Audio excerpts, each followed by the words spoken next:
Alright, welcome to this episode of the Political Analysis program. This is Rodin Mugema. A very good evening. In today's program, we are going to look at His Excellency Major General Paul Kagame Deogracius Rutagambwa, who has just been elected in the Republic of Rwanda as the newly elected president to continue serving that country.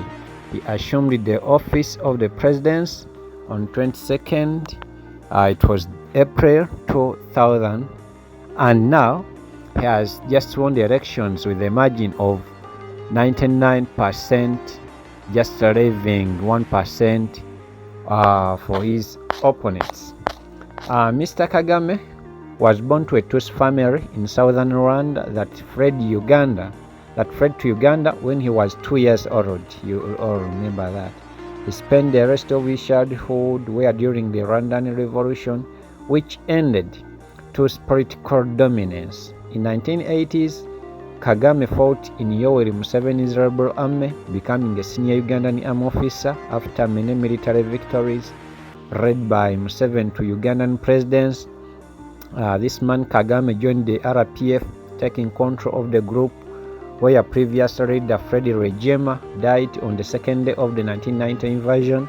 By 1993, it should be remembered, the RPF controlled significant territory in Rwanda, and the ceasefire was negotiated. The assassination of Rwandan president by then Juvenal Biaharimana set off genocide, in which Hutu extremists killed an estimated 500,000 to 800,000 Tutsi and moderate Hutu. Kagame resumed the civil war and ended the genocide with a military victory. During his vice presidency, Kagame controlled the national army and was responsible for maintaining the government's power, while other officials began rebuilding the country. Many RPF soldiers carried out retribution killings. Kagame said he did not support these killings but failed to stop them. Hutu refugee camps formed in Zaire and other countries, and the RPF attacked the camps in 1996. But insurgents continued to attack Rwanda.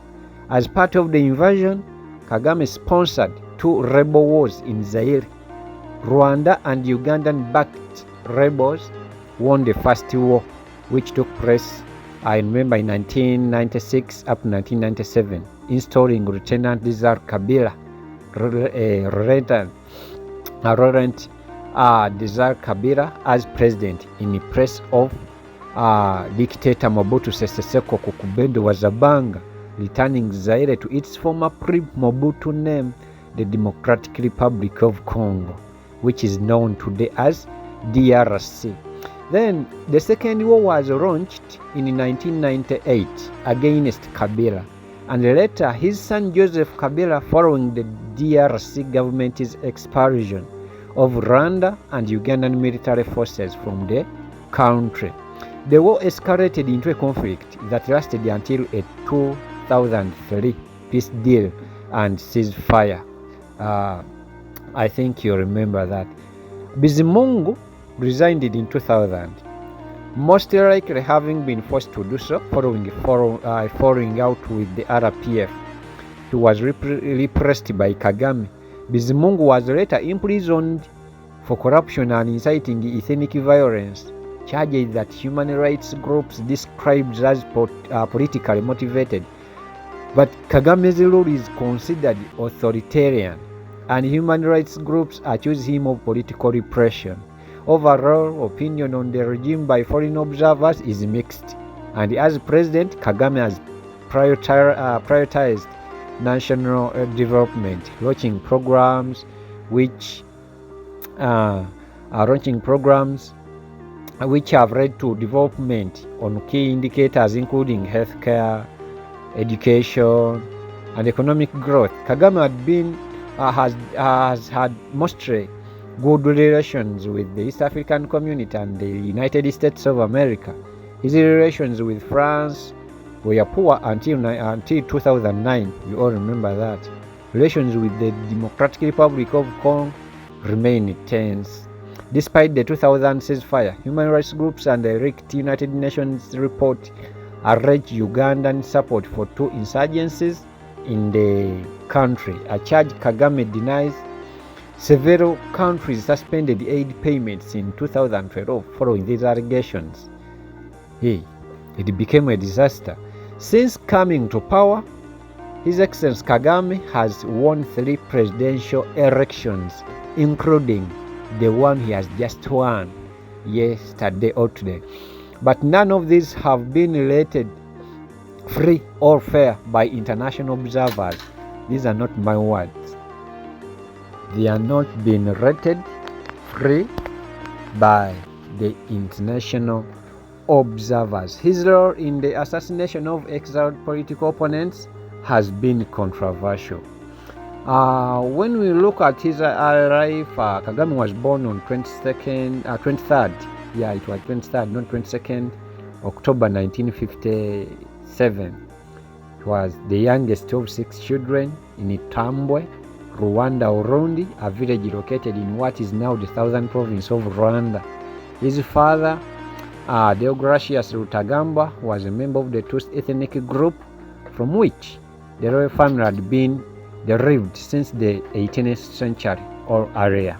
A member of the Bega clan, Deogracius Rutagamba had family ties to King Mutara III, but he pursued an independent business career rather than maintain a close connection to the royal court.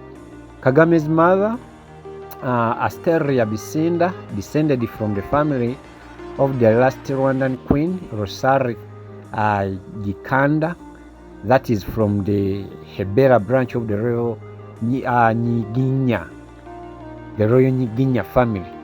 I think the Rwandese people know that.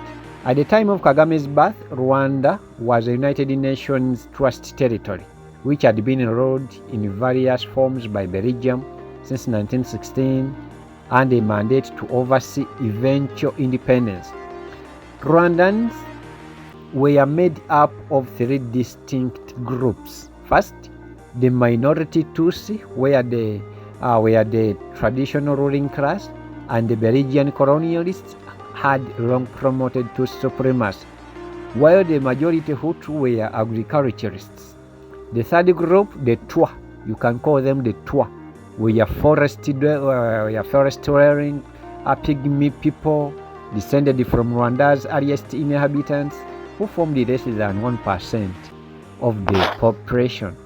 Tensions between Tutsi and Hutu had been escalating during the 1950s and culminated in the 1959 Rwandan Revolution. Hutu activists began killing Tutsi, forcing more than 100,000 Tutsi to seek refuge in neighboring countries. Kagame's family abandoned their home and lived for 2 years in far northwest and far northeast of Rwanda, and eventually crossing the border into Uganda. They moved gradually north and settled in Nshungerezi refugee camp in the Toro sub-region in I think the year was 1963. I'll try to check, but I think it's 1962. It was around this time that Kagame first met Freddy Regema. I know you know Freddy Regema. Many people have ever heard about him. The future leader of the Rwandan Patriotic Front, the RPF. Kagame, at this point, began his primary education in a school near the refugee camp, where he and other Rwandan refugees learned how to speak English and began to integrate into Ugandan culture. At the age of 9, it is reported that he moved to the respected Rwengoro Primary School, around 16 kilometers. 16 kilometers, those are 10 miles away. He subsequently attended Intare, where also Mr. President Museveni, His Excellency, the President of the Republic of Uganda, studied from Intare School, one of the best schools in Uganda up to today, which was also the alma mater of future Ugandan President Yoweri Museveni. Yeah. According to Kagame, the death of his father in the early 1970s and the departure of Rwigema to an unknown location led to a decline in his academic performance and an increased tendency to fight those who belittled the Rwandan population. He was eventually suspended from Muntari and completed his studies at Old Kampala Secondary School. After completing his education, because when I was reading about his life, his background, the background of this man, they said that after completing his education, Kagame made 2 visits to Rwanda, one in 1977 and 1978. By then, you remember, Idi Amin was the commander-in-chief here in Uganda. He was initially hosted by family members of his former classmates, but upon arrival in Kigali, the capital of Rwanda, he made contact with members of his own family. He kept a low profile on these visits, believing that his status as a well-connected to exile could lead to arrest. Yeah. So, on his second visit in 1978, he entered the country through Zaire rather than Uganda to avoid suspicion.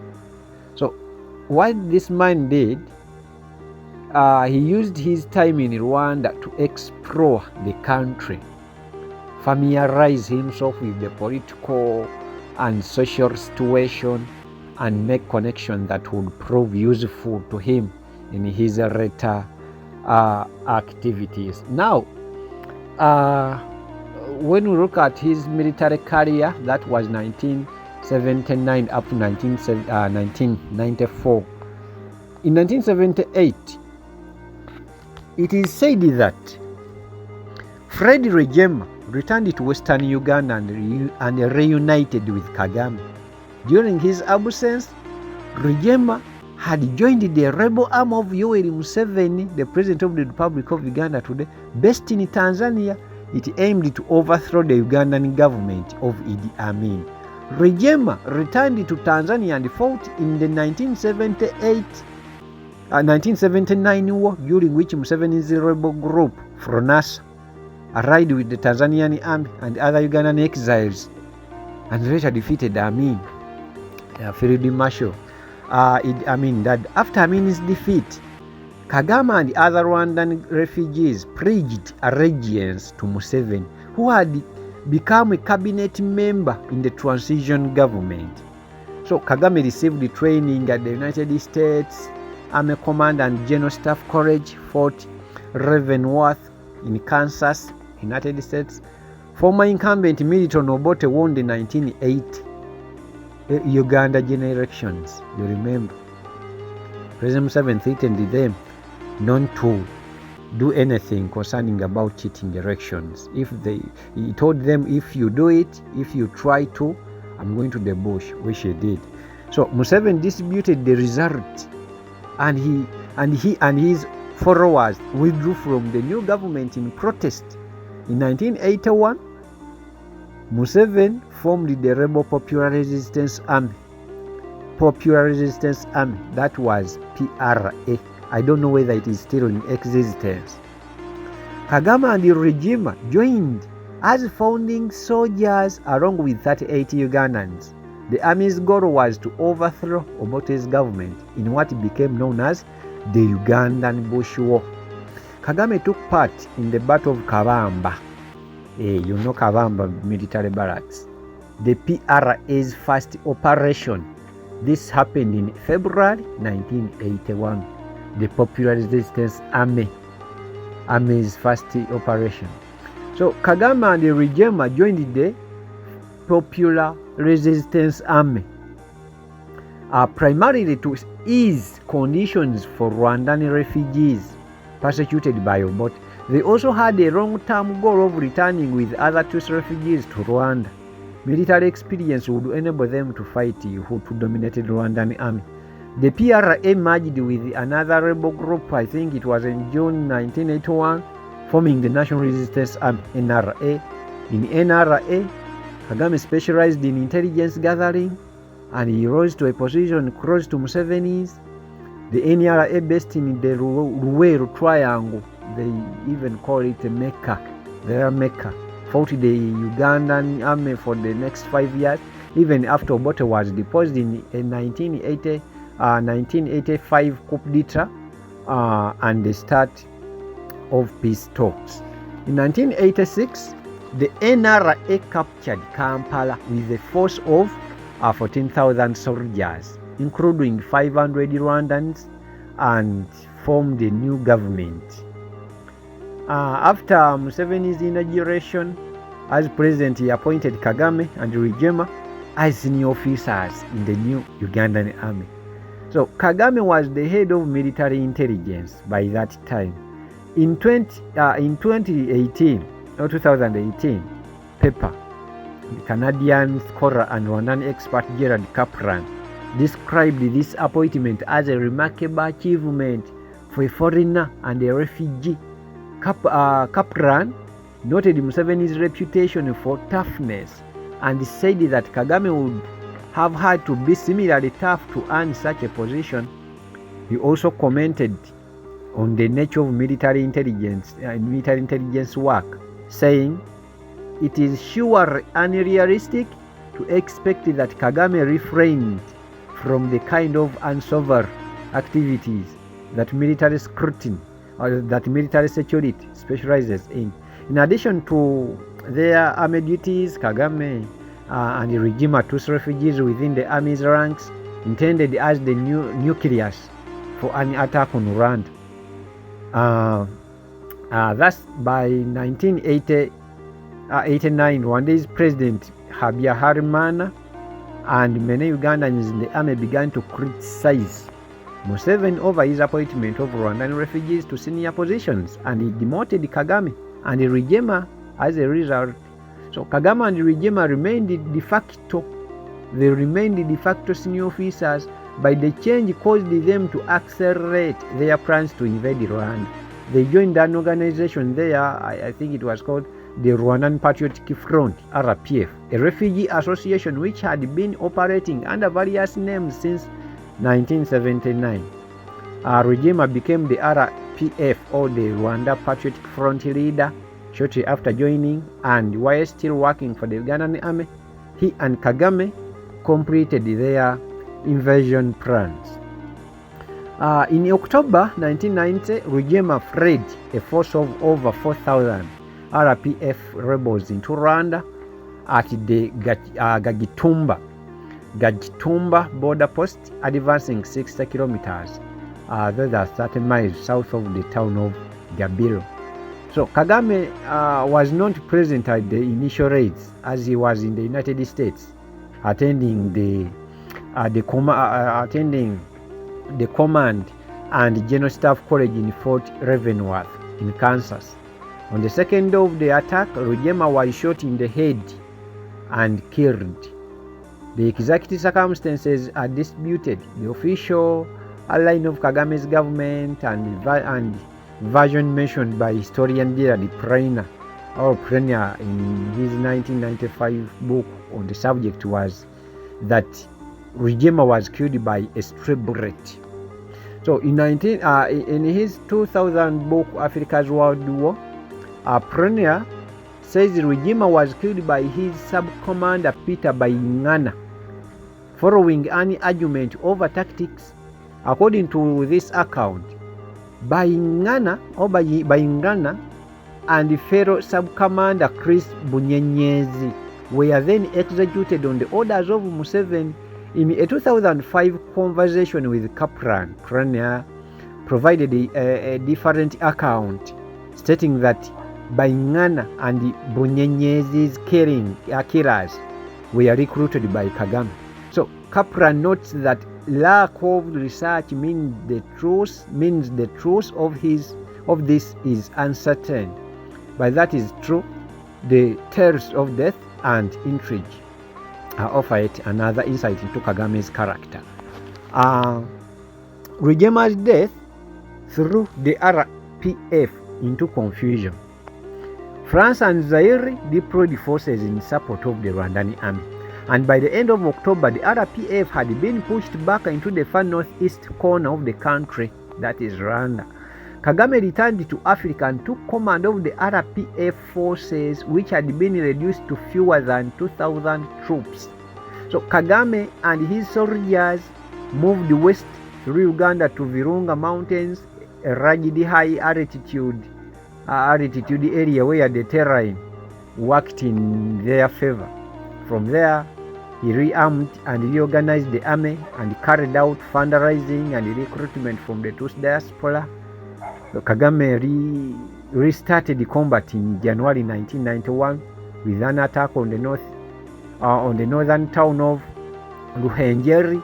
Benefiting from the element of surprise, the RPF captured the town and held it for a day before retreating back into the forest. So for the next year, the RPF waged a hit and ran guerrilla war, capturing some border areas but not making significant gains against the Rwandan army.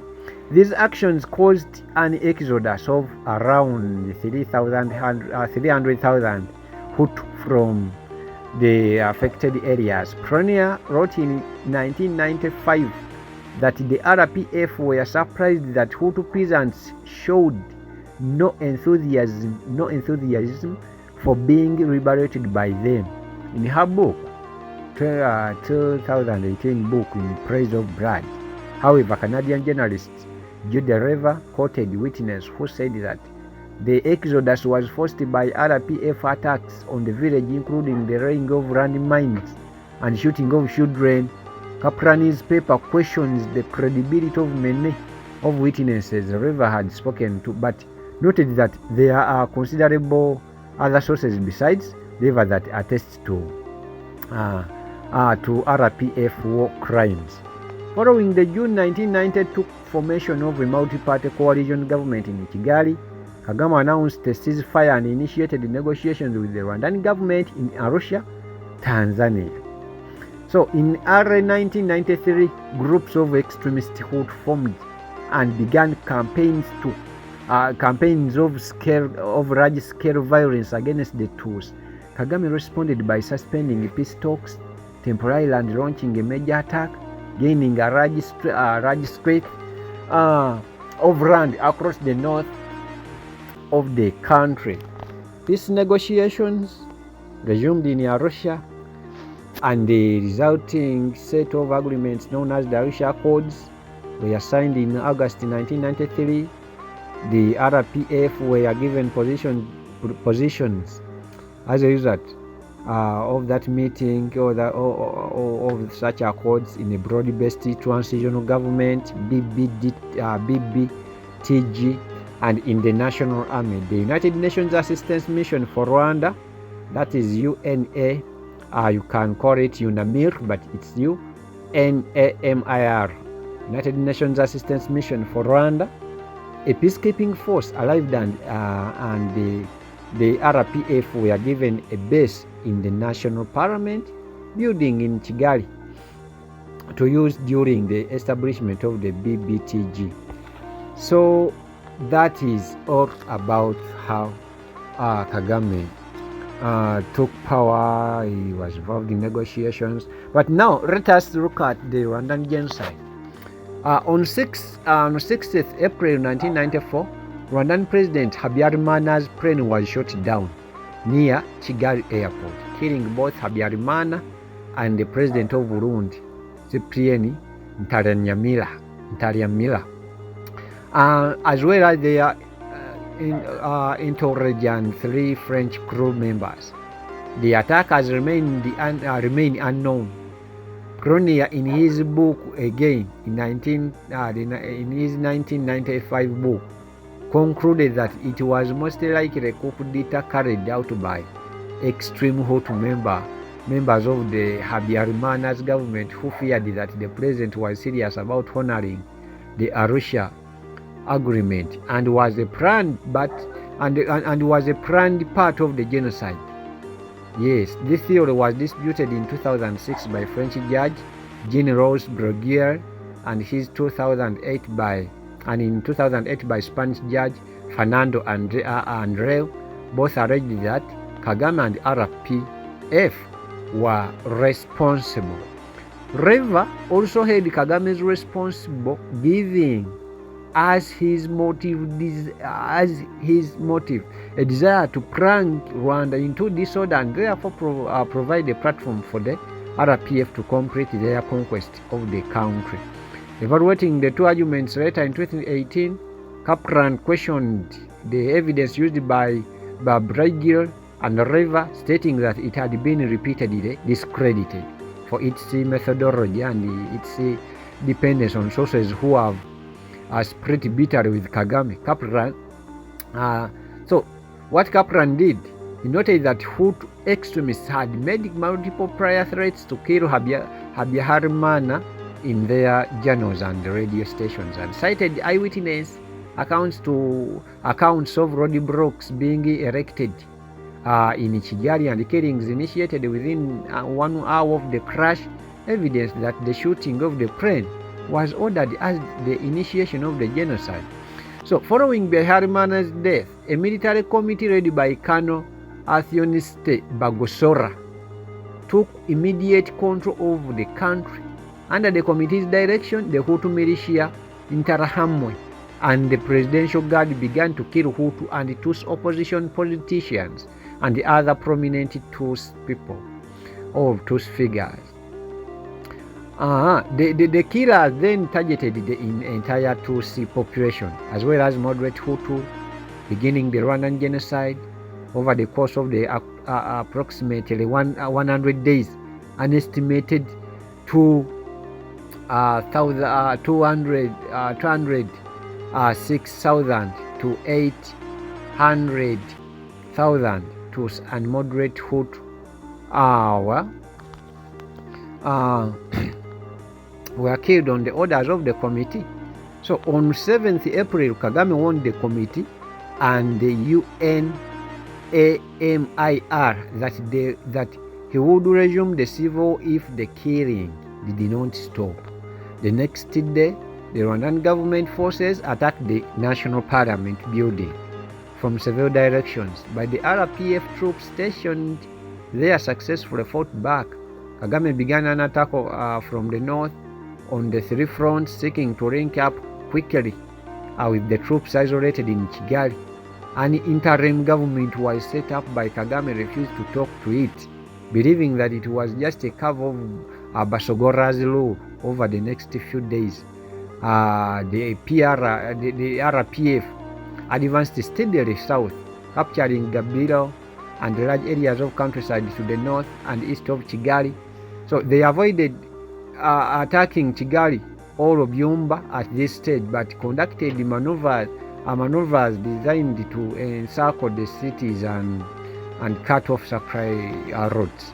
So throughout April, there were numerous attempts by UNAMIR or the UNAMIR to establish a ceasefire, but Kagame insisted each time that the RPF would not stop fighting unless the killings stopped.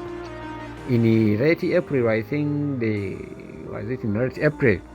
RPF secured the whole of the Tanzanian border area and began to move west from Kibungo to the south of Kigali. They encountered a little resistance except around Kigali and Ruhengeri. By 16th May, they had cut the road between Kigali and Gitarama, the temporary home of the interim government, and by 13th June, they had taken Gitarama, following unsuccessful attempt by the Rwandan government forces to reopen the road. So the interim government was forced to relocate to Gisenyi in the far northwest. As well as fighting the war, Kagame was recruiting heavily to expand the army. So the new recruits included two survivors of the genocide and refugees from Burundi, but were less well trained and disciplined. They were at least less disciplined than the earlier recruits. Having completed the encirclement of Kigali, Kagame spent the latter half of June fighting to take the city. The government forces had superior manpower and weapons, but RPF steadily gained the territory. and as well as conducting raids to rescue civilians from behind enemy lines. So, according to Romeo Dorra, the force commander of UNAMIR, this success was due to Kagame being a master psychological warfare. He exploited the fact that the government forces were concentrating on the genocide rather than the fight for Kigali, and capitalized on the government's loss for morale as it lost territory. The RPF then finally defeated the Rwandan government forces in Kigali on 4th July, and on 18th July took Gisenyi and the rest of Northwest, forcing the interim government into Zaire and ending the genocide. So at the end of July 1994, Kagame's forces held the whole of Rwanda except for a zone in the southwest, which had been occupied by a French-led United Nations force as part of Operation Turquoise. They refer to it as Operation Turquoise. So Kagame's tactics and actions during genocide have proved controversial. Western observers such as Adere and Roch Machar, the senior Belgian peacekeeper in Rwanda at the time, have stated that the RPF prioritized taking power over saving lives or stopping the genocide.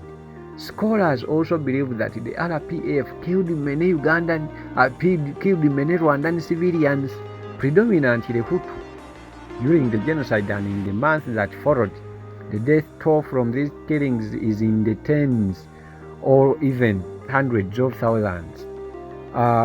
Still in her book, Leave None to Tell the Story, Genocide in Rwanda, written for Human Rights Watch, Rwandan expert Alison Desforges wrote that despite saving many lives, the RPF relentlessly pursued those whom they thought guilty of genocide, and that in their drive for military victory and a heart to the genocide, the RPF killed thousands, including non-combatants, as well as government troops and members of militia. So human rights violations by the RPF during the genocide have also been documented in a 2000 report compiled by the Organization of African Unity, the OAU, and by Premier in Africa's World War.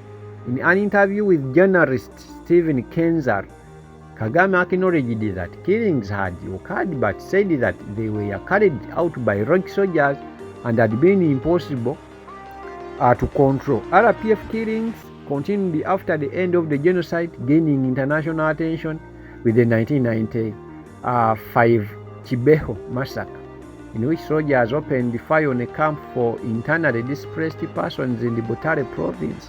Australian soldiers serving as part of UNAMIR or the UNAMIR estimated that at least 4,000 people were killed, while the Rwandan government claimed that the death toll was 338. So that is all about the Rwandan genocide. About President Paul Kagame's personal life,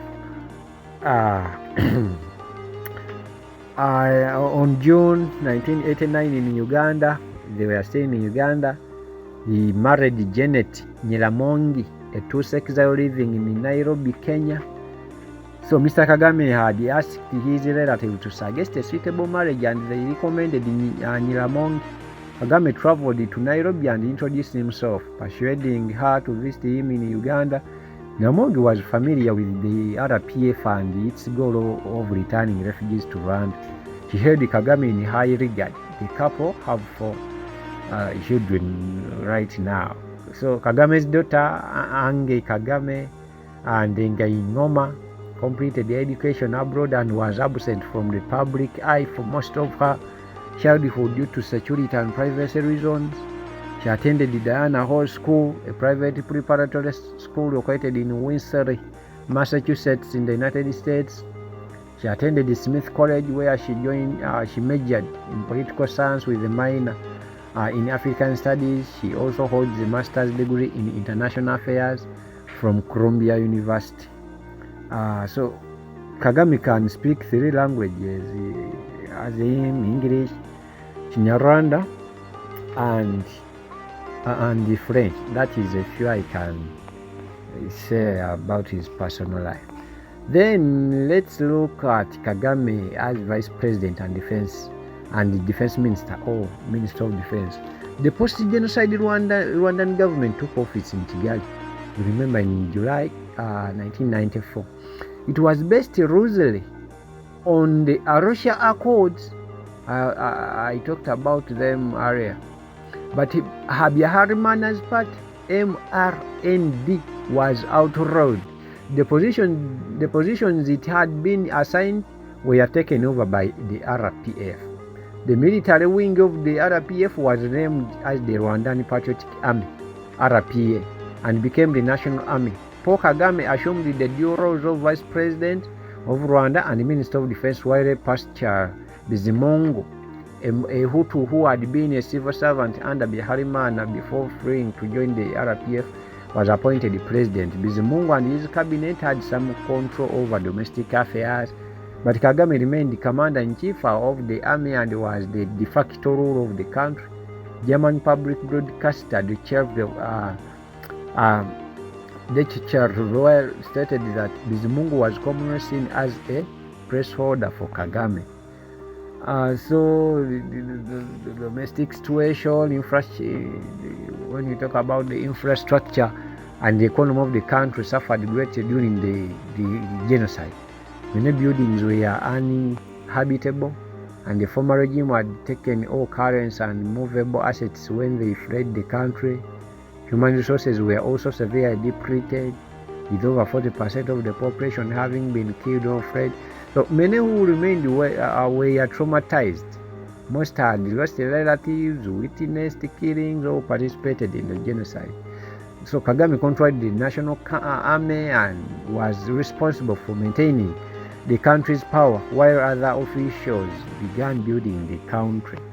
So non-government organizations began to move back into the country, and the international community spent 1.5 billion United States dollars on humanitarian aid between July and December 1994, but Prania described this as largely unconnected with the real economic needs of the community. Kagame strove to portray the government as inclusive and not Tutsi-dominated. He directed the removal of ethnicity from citizens' national identity cards, and the government began a policy of downplaying the distinctions between Hutu and the Hutu, Tutsi, and the Twa. So the unity government suffered a partial collapse in 1995. The continuing violence, along with the appointing of local government officials, were almost exclusively RPF Tutsi, caused serious disagreement between Kagame and the senior Hutu government member, including Prime Minister Faustin Twagiramungu and Interior Minister Seth Sendashonga. Twagiramungu resigned in August, and Kagame fired Sendashonga and 3 others the next day. Pastor Bizimungu remained president, but the makeup of the new government was predominantly RPF Tutsi loyal to Kagame. So Twagiramungu and Sendashonga moved abroad to form a new opposition party. Shortly after leaving the government, Sendashonga, who had also spoken out about the need for pushing killings by RPF soldiers, moved to Kenya. Having survived an attempt on his life in 1996, he was finally assassinated in Nairobi in May 1998 when a UN vehicle in which he was traveling was fired upon. Many observers believed Kagame ordered the killing, as Kaplan noted. The RPF denied any responsibility, which no one other than RPF partisans believed. Following the RPF victory, approximately 2 million Hutu fled to refugee camps in neighboring countries, particularly Zaire, fearing RPF reprisals for the Rwandan genocide. The camps The camps were set up by the United Nations High Commissioner for Refugees, but were effectively controlled by the army and the government for the former Hutu regime, including many leaders of the genocide. This regime was determined to return to power in Rwanda and began rearming, killing Tutsis residing in Zaire, and launching cross-border incursions in conjunction with the Interahamwe paramilitary group. So by late 1996, the Hutu militants represented a serious threat to the new Rwandan regime, and Kagame launched a counter-offensive. Kagame first provided troops and military training to aid a rebellion against Zaire by the Banyamulenge, a Tutsi group living near Bukavu in the Zairian South Kivu province.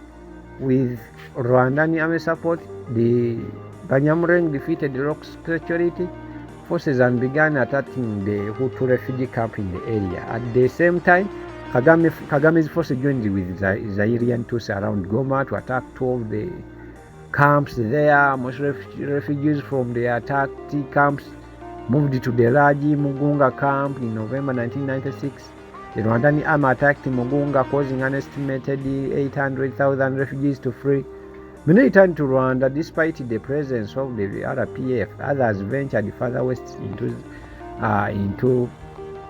Zaire. Despite the disbanding of the camps, the defeated forces of the former regime continued a cross-border insurgency campaigning to Rwanda from North Kivu. The insurgents maintained a presence in Rwanda's northwestern provinces and were supported by the predominantly Hutu population, many of whom had lived in the refugee camps before they were attacked. In addition, as I conclude, to supporting the wars in the Congo, Kagame began a propaganda campaign to bring the Hutu to his side. He integrated former soldiers to the deposed genocidal regime's military into the RPF-dominated National Army and appointed senior Hutu to key local government positions in the area hit by insurgents. So these tactics were eventually successful. By 1999, the population in the northwest had stopped supporting the insurgents, and the insurgents were mostly defeated. So that is what I can say about Mr. Kagame, the commander-in-chief who holds the keys that unlocks the highest office in the country, the Republic of Rwanda,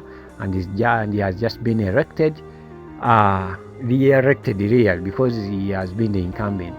Now he has again assumed the office as the president of that country. But anyway, thank you for listening to the Political Harmonisis program. This is Ronnie Mugema. I beg to submit. Thank you.